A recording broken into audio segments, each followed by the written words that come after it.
Olá, amigos do Grêmio Espírita Perseverança e Caridade.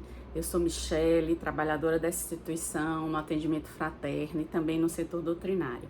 É uma grata satisfação começar mais um ano nesse nosso projeto, estudando o Evangelho, aqui no canal do GPEC, que ocorre todos os domingos, nesse mesmo horário. E antes de mais nada, vamos, como sempre, fazer uma oração. Vamos acalmar nossa mente, aquietar nossa respiração, fechar os olhos, quem assim o desejar, sintonizando com o alto, com o Divino Mestre Jesus e com os benfeitores espirituais que tão amorosamente prepararam os trabalhos dessa tarde no plano maior. Abençoa-nos, Senhor, a todos nós aqui presentes, reunidos para esse banquete espiritual, onde iremos discutir mais uma vez o Evangelho, aprender um pouco com as tuas palavras. Que assim seja. Bem, meus irmãos, hoje nós vamos dar continuidade, estamos no comecinho do capítulo 8 e vamos dar continuidade, né? Marcos falou um pouco semana passada e hoje nós vamos estudar os itens 5 a 7. O capítulo 8 é Bem-aventurados os puros de coração. Então, ainda estamos nas bem-aventuranças. E o item 5 ao 7 é pecado por pensamento e adultério. No item 5, começa citando Mateus, capítulo 5, versículo 27 e 28. Ouvistes o que foi dito aos antigos, não adulterarás. Eu, porém, vos digo que todo o que olhar para uma mulher, cobiçando-a, já no seu coração adulterou com ela. Aqui, na verdade, Jesus ele se refere ao que foi dito no Decálogo, na 7ª lei de Moisés, né? Não adulterarás. Mas, como sempre, ele vai um pouco adiante e acrescenta, né? Eu, porém, vos digo que todo o que olhar para uma mulher cobiçando já no seu coração, adulterou com ela. Então, seguindo ainda esse raciocínio de ir um pouco adiante, Kardec nos acrescenta, ele expande um pouco esse significado da palavra adultério, porque na verdade adultério não é exclusivamente a infidelidade conjugal. Adulterar significa corromper, depravar, denaturar, viciar, por exemplo, quando a gente usa a expressão gasolina adulterada, né? Então, aqui ele não está se restringindo à infidelidade conjugal. No item 6, Kardec esclarece. A palavra adultério não deve ser aqui entendida no sentido exclusivo de sua acepção própria, mas com sentido mais amplo. Jesus a empregou frequentemente por extensão para designar o mal, o pecado e todos os maus pensamentos, como por exemplo nessa passagem. Aí Jesus traz Marcos, capítulo 8, versículo 38. Porque se nesta geração adúltera e pecadora alguém se envergonhar de mim e de minhas palavras, também o Filho do Homem se envergonhará dele, quando vierem na glória de seu Pai, acompanhado dos santos anjos. Então, se ele estivesse apenas se referindo à infidelidade conjugal, ele não teria como generalizar toda uma geração, no caso nós, como adúlteros e pecadores. Ele considera nessa passagem a questão do adultério e do pecado semelhante, né? E Kardec, ele enfatiza bastante aqui, que eu acho que na verdade o principal dessa passagem não é a palavra adultério, apesar de ser a que mais nos chama a atenção, mas a palavra pensamentos, especificamente os maus pensamentos. Esse é o cerne dessa passagem, né? E Jesus, Kardec, ele continua. A verdadeira pureza não está apenas nos atos, mas também no pensamento. Pois aquele que tem o coração puro nem sequer pensa no mal. Foi por isso que Jesus quis dizer, condenando o pecado mesmo em pensamento, porque ele é um sinal de impureza. Ou seja, né, pecado no pensamento, não basta você fazer o mal. Mas aqui está o que Kardec nos traz, o cerne aqui é o que você pensa, o que você traz no seu íntimo, né? No item 7 ele continua. Este princípio leva-nos naturalmente a esta questão. Sofrem-se as consequências de um mau pensamento que não se efetivou? E temos que fazer aqui uma importante distinção. Então, ele divide, né, em algumas etapas o nosso comportamento.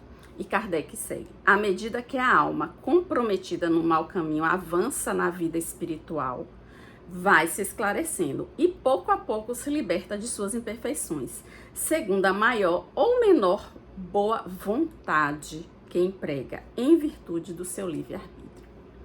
Então, ele esclarece aqui a importância da vontade. Emmanuel tem um livro, que é um livro bem pequeno, são apenas 30 capítulos, bem curtinhos, que se chama Pensamento e Vida, onde Emmanuel nos traz que a nossa vida nada mais é do que o reflexo do nosso pensamento.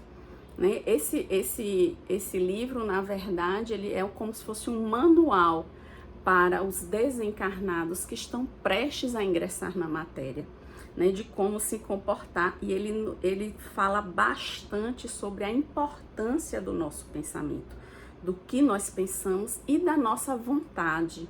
Num determinado capítulo, ele coloca que a vontade é a gerência esclarecida e vigilante governando todos os setores da nossa ação mental. Então, ainda no livro, né, Pensamento e Vida, Emmanuel, ele coloca que nosso pensamento cria a vida que procuramos, através do reflexo de nós mesmos, até que nos identifiquemos um dia no curso de milênios com a sabedoria infinita e com o infinito amor. Né? Voltando a Kardec, né, ele traz no nosso texto em estudo: todo mau pensamento é, portanto, resultado da imperfeição da alma. Então, se nós cultivamos os maus pensamentos, é porque ainda somos seres imperfeitos. Leon Denis, no seu livro Problema do Ser, do Destino e da Dor, no capítulo 24, intitulado A Disciplina do Pensamento e a Reforma do Caráter, ele diz sobre isso, né? O pensamento, dizíamos, é criador, não atua somente em torno de nós, influenciando nossos semelhantes para o bem ou para o mal. Atua principalmente em nós, gera nossas palavras, nossas ações, e com ele construímos dia a dia o edifício grandioso ou miserável de nossa vida presente e futura. Modelamos nossa alma e seu invólucro, ou seja, nosso perispírito, com os nossos pensamentos. E estes produzem formas, imagens que se imprimem na matéria sutil de que o corpo fluídico é composto. Olha só a importância do que nós pensamos. Kardec, ele traz isso na Gênese, no capítulo 14, no item Fotografia do Pensamento, onde ele diz: os espíritos atuam sobre os fluidos espirituais, não manipulando-os como os homens manipulam os gases, mas empregando o pensamento e a vontade. Para os espíritos, o pensamento e a vontade são o que é a mão para o homem. Pelo pensamento, eles imprimem aqueles fluidos, tal ou qual direção, e aglomeram, combinam ou dispersam, organizam com eles conjuntos que apresentam aparência. E, voltando para Kardec no nosso texto, né? De acordo com o desejo, ou seja, com a nossa vontade, Kardec nos traz, né? Que tiver de se purificar, até mesmo esse mau pensamento se torna para ela, ou seja, para a alma, para o espírito, um motivo de progresso, porque ele o repele com energia. Então, só da gente pensar o mal e repelir esse mal, a gente já está contribuindo para o nosso próprio progresso, antes sequer de exercermos esse mal. É o sinal de uma mancha que ela se esforça por apagar. Assim, não cederá à tentação de satisfazer um mau desejo, e após haver resistido, sentir-se-á mais forte e contente com a sua vitória. Aquela que, ao contrário, não tomou boas resoluções, ainda busca a ocasião de praticar o mau ato, e se não o fizer, não será por não querer, mas apenas por falta de circunstâncias favoráveis. Ela é, portanto, tão culpada como se houvesse praticado. Ou seja, não adianta a gente se iludir dizendo: eu pensei, mas se eu não fiz, então tudo bem. Não é assim. A Emmanuel nos traz Ainda em Pensamento e Vida, no capítulo Associação, quando a gente pensa, a gente sintoniza com milhares e milhares de almas encarnadas e desencarnadas que estão naquela mesma sintonia nossa, naquela mesma faixa vibratória. Ele diz assim: a associação mora em todas as coisas, preside a todos os acontecimentos e comanda a existência de todos os seres. Assimilamos os pensamentos daqueles que pensam como pensamos. Sentindo, mentalizando, falando ou agindo, sintonizamos-nos com as emoções e ideias de todas as pessoas, encarnadas ou desencarnadas, na nossa faixa de simpatia.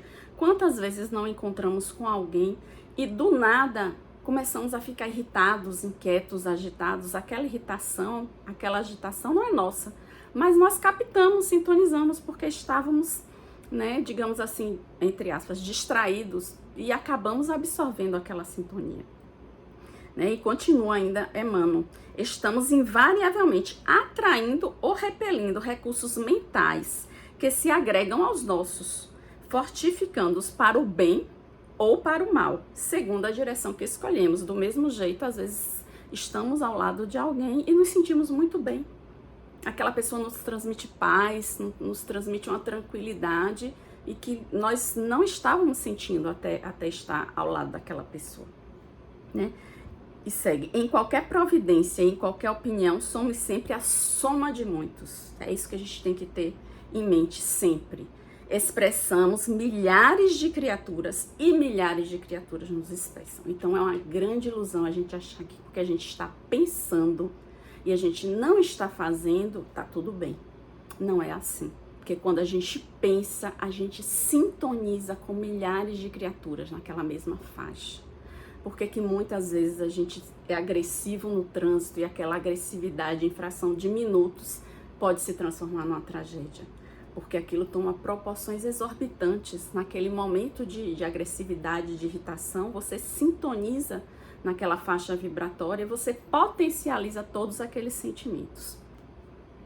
E Emmanuel ainda nos traz um capítulo interessante em Seara dos Médios chamado Faixas, que a comunicação espiritual não é privilégio da organização mediúnica. Então não pense que isso só acontece com médiuns, porque médiuns, já diz Kardec, que todos nós somos. Se todos nós não fossem médiuns, existiriam pessoas que não seriam passíveis de ser obsidiadas, por exemplo. No entanto, todos nós podemos ser, em algum momento da nossa existência, obsidiados. Então, só o fato de termos essa possibilidade de ser obsidiado já significa que nós temos um grau de mediunidade, senão isso não seria possível. E continua Emmanuel, em Seara dos Médios: o pensamento é o idioma universal e compreendendo-se que o cérebro ativo é um centro de ondas em movimento constante, estamos sempre em correspondência com o objeto que nos prende a atenção. Então, onde você tem colocado a sua atenção? A primeira coisa que você deve observar é isso. Onde você tem colocado a sua atenção? Porque os nossos pensamentos vão depender muito do nosso foco. E o que você tem focado?